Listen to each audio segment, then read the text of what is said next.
The Whimsical Adventures of Milo. Did you know that Written learning and can be illustrated fun? by Join me on a Anna journey of Carpe. a lifetime. Let's take a closer look into our crazy language English. Today we are Who learning knows? to You may identify be the hooked short for and life. long oo sounds.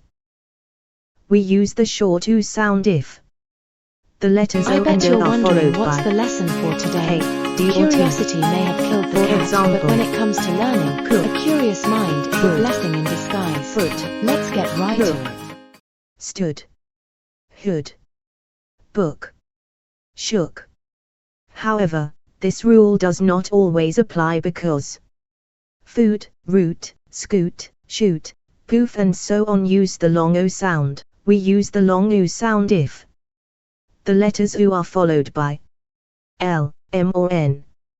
For example, cool, moon, soon, food, loom, scoop, scoot, oo, pool, zoo, tooth, room, balloon, root, fool, smooth, and so on.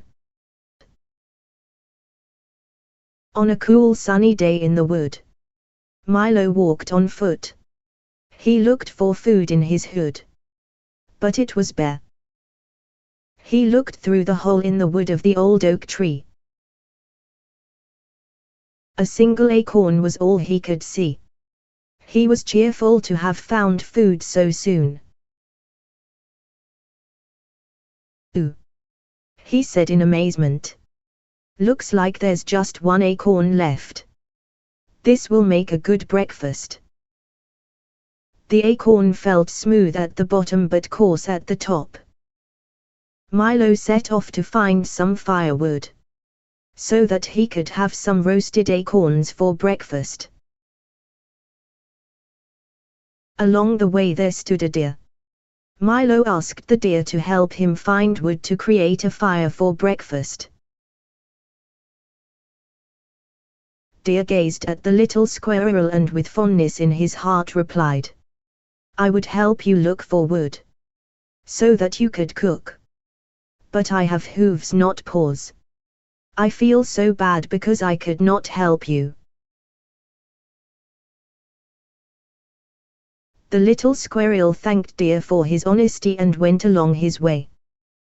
Milo walked along the river bank hoping to find some wood.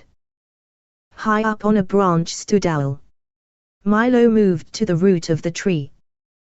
He looked eagerly at the owl and asked, Mrs. Owl, I am looking for wood to cook my food. Could you help me to chop some wood? Mrs. Owl gave a loud hoot, hoot, then said, Little squirrel, I would love to help you so that you could cook food, but I have wings, not paws. I do apologize. Milo thanked Mrs. Owl for her kindness and scurried along in search of wood. Along the way, he found young Elephant, fast asleep under the hood of the wood. Milo tried to wake sleepy Elephant, but he could not shake the beast from its slumber. Milo shook his head and hopped along on his way. On his journey, Milo came toward a pool of fresh water. Whilst drinking, Fox appeared not far away. Milo asked Fox if he could help him chop wood for him to cook. Sure, said Fox, licking his lips. I'm sure it will make a fine breakfast. However, Milo could see the look in Fox's eyes and he noticed the smirk on Fox's face as he licked his lips. Fox thought he could fool the little squirrel and make a fine breakfast out of him. Milo skedaddled out of there and scurried up the nearest tree before Fox could even blink an eye. In his frenzy, Milo looked back to see if the fox was still hot on his pursuit. To his delight, Fox had scampered away in another direction. Milo decided to scoot away before the fox could actually find him. All of a sudden, poof! Milo shook his head. He had hit directly into an acorn tree. He sat at the root of the tree, dumbfounded. Suddenly, clickety, clackety, clock. One by one, a myriad of acorns rained down on Milo's head.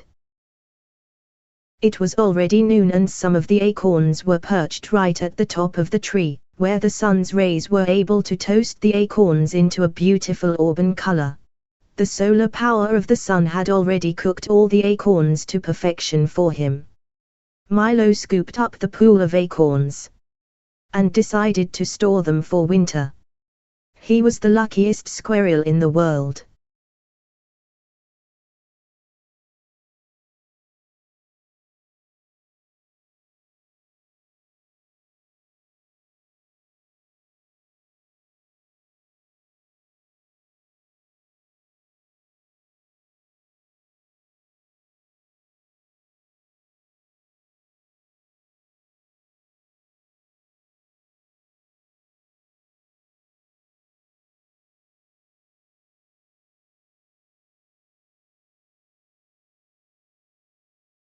Join me next time as we jet set around the world in search of great and exciting learning opportunities to quench your thirst for knowledge. Hit the like button and subscribe to my channel. Till then, Carpe Diem.